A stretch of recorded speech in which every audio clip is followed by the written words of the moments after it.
So, hello again. Ito ang website for applying for Early Childhood Educator Certificate dito sa Alberta. So, ayan yung website. I-scroll up, down ko na ang likod.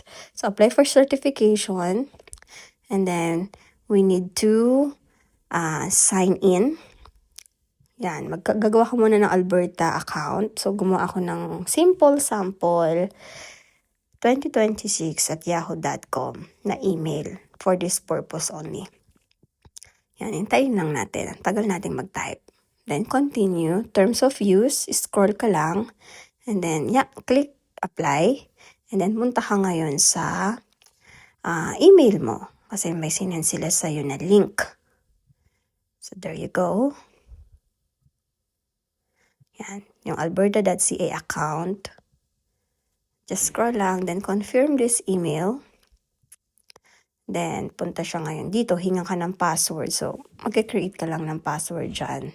So, yan, nakapag-create na ako ng password. Dito na ako sa website na to. Ito yung mga, gather your documents. Ito yung mga kakailanganin mong isubmit. Copies of transcript, language proficiency. Ito yung binabanggit ko, yung IELTS. Yan. So, hindi ko muna dapat kinlik yun. Dapat muna nag-certification guide muna tayo. Alam nila yung pag pinindot. So, scroll ka lang. Ito yung mga additional reference pwede mong basahin pag libre ka. Yan. So, anong next? I understand. Then, dun ka na ngayon sa taas. Nakita niyo information, yung mga contact. Yan. So, yung mga basic lang. Yan. Your contact, your education history.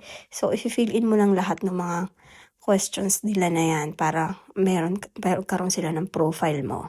So, lagyan natin first name simple, last name sample. Do you have a maiden name? No. Ang nilagay ko, no. Are your parents' names on the transcript? No. Anong birthday ko? Lagay natin yung birthday. Yan. Canadian citizen? Hindi. PR ka? Hindi. Nilagay ko dito not Canadian para applicable to sa mga nats sa Pinas. And then, yan. Have you applied to the Alberta Childcare? No. Basahin lang mabuti. Make sure na yung kiklik nyo yes or no ay tama at, wasto. Then, mag-invent lang tayo dito ng address natin sa Philippines. Kasi para doon nila ipapadala. I am not sure because yung way back 2020, sabi nila, pinapadala ng Alberta yung pinaka-certificate mo kapag na-assess na through mail. Yung iba naman sabi via email na lang daw. So, I'm not sure today. First, pero malamang email na lang. But anyway, just put your complete address. Make sure it's correct. Double check nyo palagi. Then, ayan, nandito na sa country. And then, yung phone number, di ko na nilagay kasi optional naman siya. Hindi na tayo naglagay dyan. Naglagay ba ako? Alam ko, hindi na ako naglagay dyan. See, in-erase ko ulit. So, yeah, optional na lang yung phone number kasi hindi naman sila madalas tumatawag. Then, tapos na tayo sa education history. Yan. Kung nag-complete ka na daw ba ng childcare? Hindi. Hindi pa. Itong process na ito ay pwede to sa, and then, yung mga, kung saan ka nagtapos, ano yung degree holder mo, lalagay mo lang dyan, which country. So, lagay ko Philippines. So, yeah, if you're a teacher in the Philippines, pwede mo itong gawin. But it doesn't necessarily mean na magkakaroon ka ng work dito. Lalo na ngayon na ang hirap ma-PR ng mga andito na. Ito ay just in case kasi wala namang permanent na rules ang IRCC or ang immigration ng Canada. So, might as well do this. At least you have a certification na pwede kang makapagturo dito sa early childhood education. So, yeah.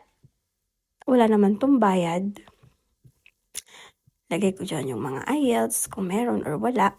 Tapos, ito na yung hinihingi nilang mga supporting documents. So, yan. Yung mga transcript mo or IELTS. Yes. So, naglagay lang ako dyan ng random documents para makapunta tayo sa next step. Para makita nyo ano yung pinaka-itsura niya sa mga next step. Yan. Others accessing your application. Ito yung kapag may ibang tao na gagawa nito para sa'yo. Na mag-update whatsoever. But, no, you can do it by yourself. DIY lang lahat. Kayang-kaya yan. And then, review your application. Make sure everything is complete and correct. Address, full name mo. Yan. Yan. Yung mga kung anong year ka nag-start, anong year ka nagtapos. And then, next lang. So, kiklik mo lang yung box na yun. Yes. Kailangan mo lang yung buksan. Kasi gusto nila binubuksan yung mga link na yon para maka-go through ka sa next step. Then, isa pa ulit, click sa baba. Mga declaration yan.